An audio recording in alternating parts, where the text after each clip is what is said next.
Malunggay, Moringa. Scientific name Moringa oleifera.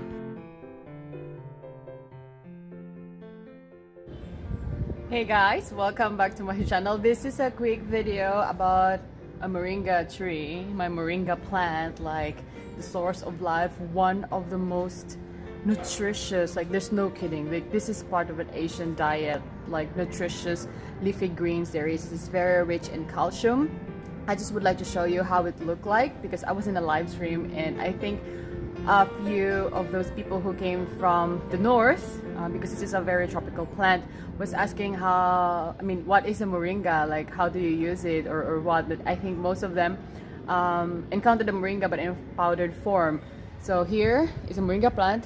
Apologies, this is not in best shape right now because I still need to repot this one. This is just sitting beside my little fig right here. If you have been to my channel, you know that I've been doing balcony gardening and I'm here in my rooftop.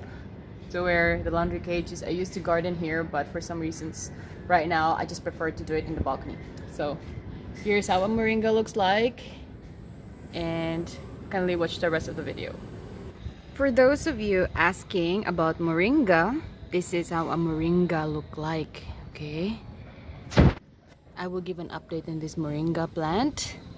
So moringa is very high in calcium and some other vitamins. This is a very common leafy green in Asian dishes, particularly where I am in central Philippines. Like this is a kind of household, I would say. Yeah, I mean your kitchen is not complete without a moringa. It's almost in every dish and every soup that we have here in the Philippines. I will show you for one. Like I put it in my mungo soup.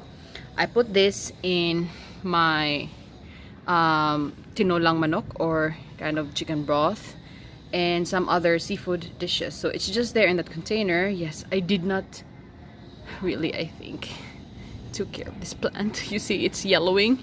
It's not in its best shape, but I will try to repot this as soon as I figure out which is the best pot. Maybe I will exchange this too. This is, by the way, fig. Successful at this time so far, so I hope it will not abort its fruit. This is a Diana fig and I have other figs right there, so apologies, this is not in the best condition here. As a leafy green in seafood soup, of course a chicken tinola would not be a chicken tinola without moringa, and mungo soup, yes, with malunggay.